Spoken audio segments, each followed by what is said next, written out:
Assalamualaikum warahmatullahi wabarakatuh. Perkenalkan, nama saya Nelsi Adriana dengan NIM C1C020048 dari Fakultas Ekonomi dan Bisnis Program Studi Akuntansi. Baiklah, pada video kali ini saya akan mempresentasikan proposal penelitian saya yang berjudul Penerapan Akuntansi pada UMKM Penjahit Aneka Busana. Pada kali ini, saya akan menjelaskan beberapa poin-poin penting dari proposal penelitian saya. Latar belakang dari penelitian ini yaitu usaha mikro kecil dan menengah atau UMKM mempunyai peran penting dan strategis bagi pertumbuhan ekonomi negara, baik negara berkembang maupun negara maju. Eksistensi UMKM sebagai salah satu penunjang perekonomian Indonesia dapat diperhitungkan dalam meningkatkan keseimbangan ekonomi. Terbukti dengan bertahannya UMKM terhadap krisis moneter yang melanda Indonesia pada tahun 1998.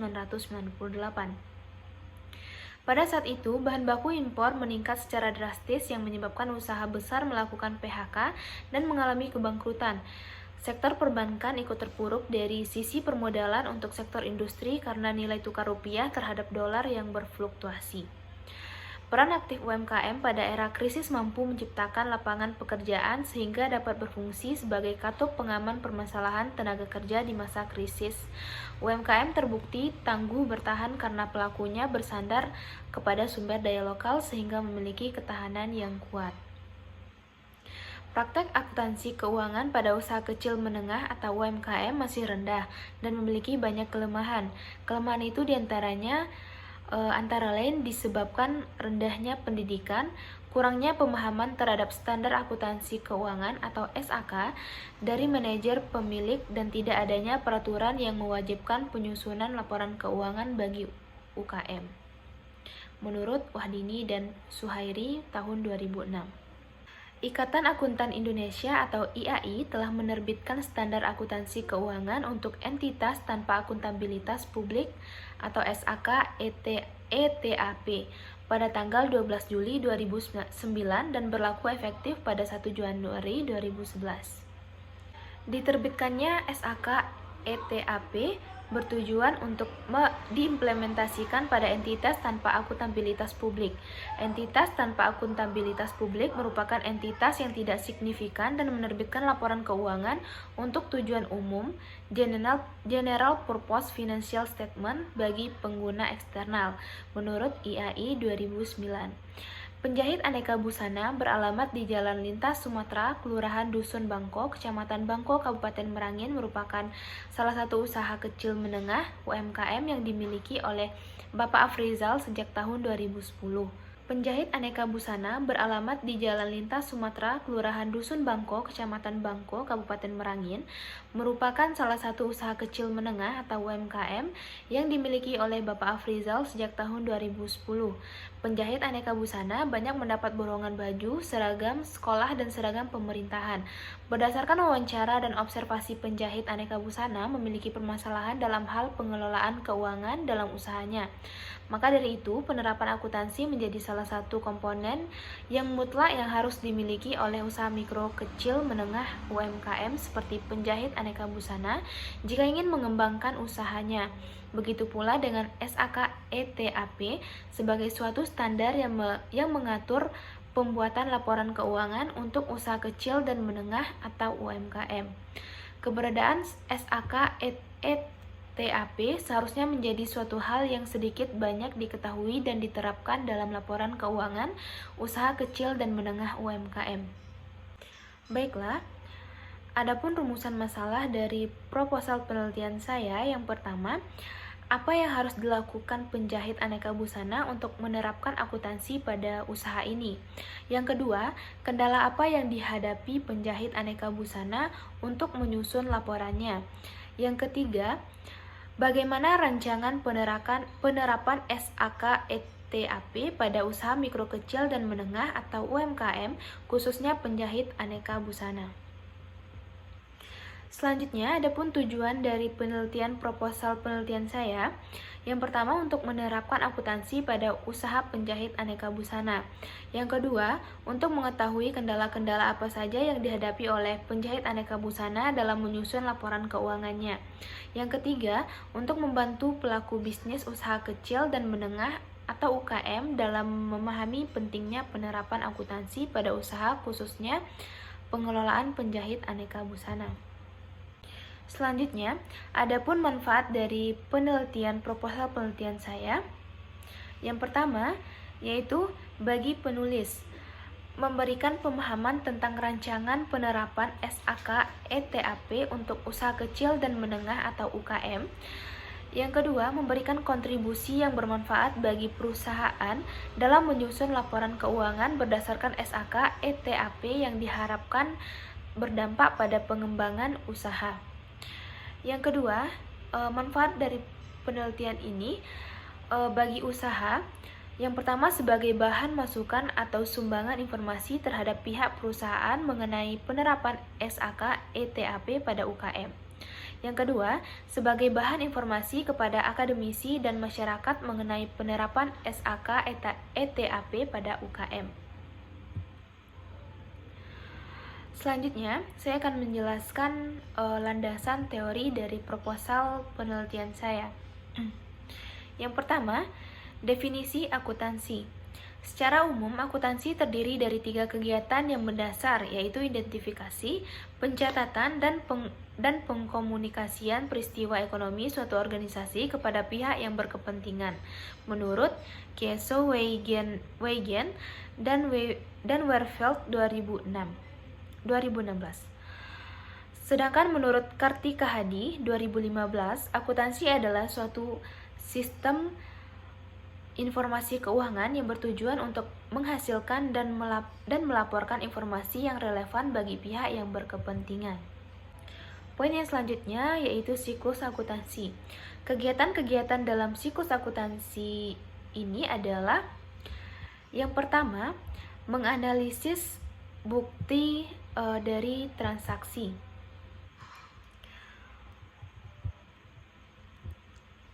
Kegiatan siklus akuntansi dimulai dengan adanya transaksi dalam perusahaan. Transaksi keuangan yang dimaksud merupakan kejadian yang dapat mengubah dan berdampak pada posisi keuangan, menurut Hermawan dan DKK 2016. Yang kedua yaitu penjualan transaksi.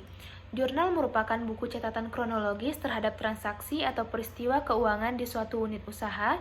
Yang dimaksud dengan pencatatan kronologis berarti setiap transaksi yang dicatat sesuai dengan urutan tanggal kejadian transaksi berdasarkan nama akun dan jumlah nominal yang harus didebet dan dikredit.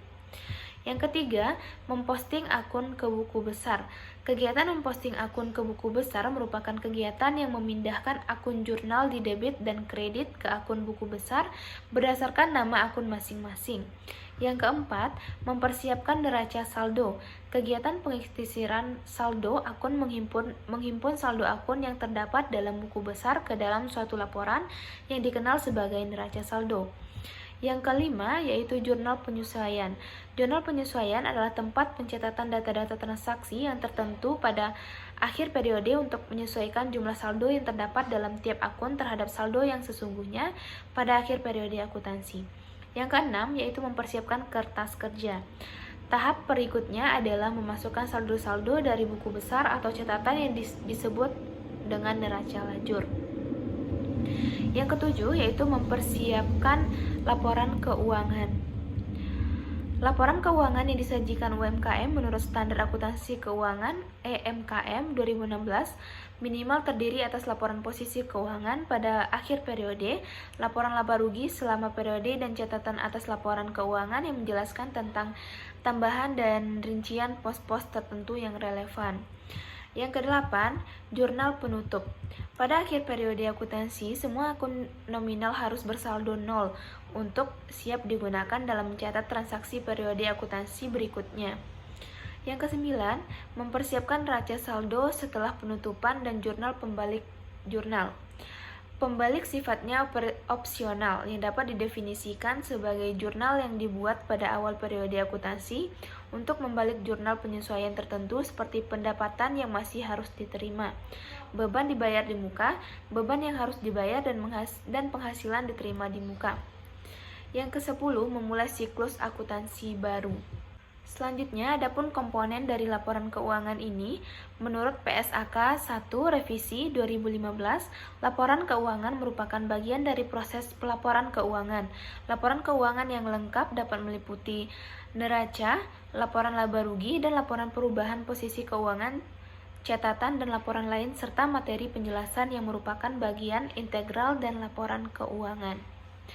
Tujuan laporan keuangan menurut SAK EMKM 2016 adalah untuk menyediakan informasi posisi keuangan dan kinerja suatu entitas yang bermanfaat bagi sejumlah besar pengguna dalam pengambilan keputusan ekonomik oleh siapapun yang tidak dalam posisi dapat meminta laporan keuangan khusus untuk memenuhi informasi tersebut. Selanjutnya, usaha mikro kecil dan menengah atau UMKM. Sesuai dengan Undang-Undang Republik Indonesia Nomor 20 Tahun 2008 mengenai usaha mikro kecil dan menengah pada bab 1 pasal 1 UMKM dapat dikategorikan dalam 3 kelompok berdasarkan jumlah aset dan omset yang telah ditentukan dalam undang-undang ini. Pada bab 5 pasal 6 adalah untuk usaha mikro, kriteria di bagian aset maksimal 50 juta, untuk omset maksimal 300 juta. Yang kedua, usaha kecil yaitu lebih dari 50 juta atau 500 sampai 500 miliar. Untuk omset lebih dari 300 juta sampai 2,5 miliar. Untuk usaha menengah, kriteria dari aset berkisar lebih dari 500 juta sampai 10 miliar. Untuk omset lebih dari 2,5 miliar sampai 50 miliar. Selanjutnya, adapun permasalahan yang dihadapi oleh usaha mikro kecil dan menengah atau UMKM terdiri dari 2 faktor. Yang pertama, faktor internal dan yang kedua, faktor eksternal. Untuk faktor internal terdiri dari sumber daya manusia yang terbatas. Keterbatasan kemampuan yang dimiliki oleh sumber daya manusia baik dari segi pendidikan formal dan keterampilan dalam pengelolaan usaha dapat mempengaruhi unit usaha yang akan sulit untuk berkembang secara optimal. Yang kedua, kurangnya permodalan. Modal adalah faktor utama yang dibutuhkan untuk mengembangkan suatu usaha. Kurangnya permodalan dalam UMKM adalah pada umumnya unit usaha yang tergolong dalam usaha mikro kecil dan menengah memiliki sifat yang tertutup dalam memberikan informasi mengenai unit usaha yang dikelola. Yang ketiga, lemahnya jaringan usaha dan kemampuan penetrasi usaha kecil.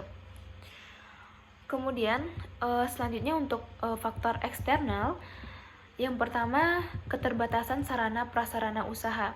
Kurangnya penguasaan teknologi dan informasi yang berkaitan dengan ilmu pengetahuan merupakan faktor utama dalam keterbatasannya sarana dan prasarana usaha sehingga unit usaha yang dikelola sulit untuk maju dan berkembang. Yang kedua, iklim usaha. Iklim usaha menurut Undang-Undang Nomor 9 Tahun 1995 tentang usaha kecil merupakan suatu kondisi yang diupayakan oleh pemerintah berupa penetapan berbagai peraturan perundang-undangan dengan kebijakan di berbagai aspek kehidupan sosial ekonomi agar masyarakat memperoleh kesempatan yang sama dan dukungan yang seluas-luasnya terutama bagi usaha kecil sehingga berkembang menjadi tangguh dan mandiri. Selanjutnya, adapun manfaat dari akuntansi bagi UMKM ini sendiri yaitu penerapan akuntansi dasar pada UMKM menghasilkan laporan keuangan sebagai output akan memperlancar kegiatan usaha, bahan evaluasi kinerja, memperlakukan perencanaan yang efektif sehingga dapat meyakinkan pihak eksternal dalam keikutsertaan penanaman modal pada unit usaha maupun peminjaman dana oleh kreditor. Selanjutnya, adapun metode dari penelitian proposal penelitian saya yang yaitu di sini saya menggunakan pendekatan kualitatif. Jenis dari sumber data yaitu data primer dan data sekunder. Untuk data primer diperoleh oleh peneliti secara langsung dan pengelola atau pemilik dari UMKM penjahit aneka busana melalui wawancara secara langsung di tempat usaha tersebut. Untuk data sekunder digunakan oleh peneliti adalah catatan penjualan yang dicatat oleh pemilik UMKM penjahit aneka busana secara tidak teratur dan berantakan. Adapun teknik pengumpulan data, yang pertama, teknik observasi dilakukan dengan pengamatan secara langsung pada objek yang dijadikan penelitian. Dalam hal ini, penerapan akuntansi pada UMKM penjahit aneka busana. Yang kedua, teknik wawancara. Teknik ini dilakukan dengan melakukan tanya jawab secara langsung dengan pemilik UMKM penjahit aneka busana. Yang ketiga, teknik dokumentasi.